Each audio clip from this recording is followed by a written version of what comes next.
Mais vous faites la presse écrite. Oui, je vous le rappelle. Aussi du blog et des sites internet. Robert Clément, bonsoir.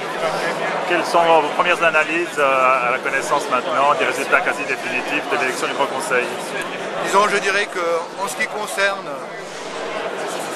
les libéraux, j'ose plus dire les trois plus grands partis, mais en tout cas les libéraux, les Verts et les socialistes, les choses sont passées à peu près comme on pouvait l'imaginer.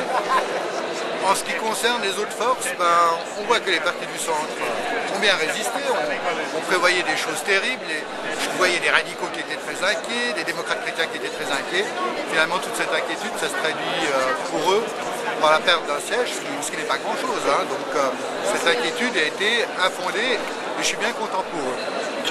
Maintenant, évidemment, la surprise, c'est de voir cette immense progression qui est celle du MCG. Pour ma part, je ne m'y attendais pas.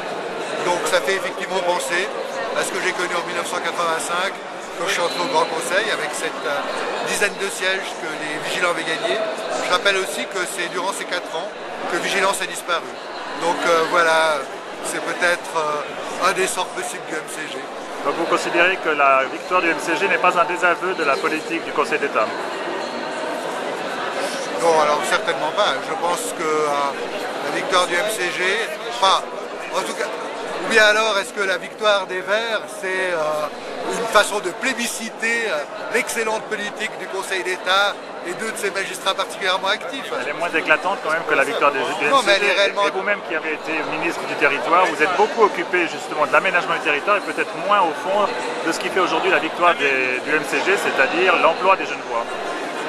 Écoutez, on se partage le travail dans un gouvernement. Il y en a qui sont au charbon sur l'économie, d'autres sur les dossiers de l'emploi, et d'autres sur d'autres dossiers encore. Est-ce que c'est une critique directe au ministre de l'économie? Assurément pas. Je dis simplement que je ne peux pas lire. Bien sûr, c'est plus la traduction d'une inquiétude que d'un quelconque désaveu. Les gens qui votent pour le MCG, ils savent rien de ce que fait le gouvernement, parce que leur initiation à la politique passe par d'autres biais. C'est un type d'électorat comme l'électorat qu'un UDC blochérienne peut rencontrer en Suisse alémanique. C'est la traduction d'une inquiétude. Cette inquiétude, bien sûr, il faut y répondre, puis pour partie, on ne peut pas y répondre. Quand en 1985, Vigilance gagne 10 sièges, c'était l'inquiétude inverse, c'était l'inquiétude de la surchauffe, c'était l'inquiétude non pas du sous-emploi mais du trop d'emploi, non pas de l'insuffisance d'activité économique mais du trop d'activité économique.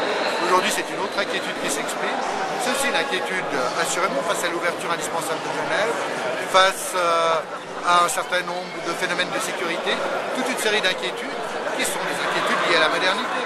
Alors c'est des inquiétudes, parfois on y répond comme on peut, mais il est inévitable que ces inquiétudes existent. Ça montre que les gens quand même vivent dans une société. Merci beaucoup, bonne soirée.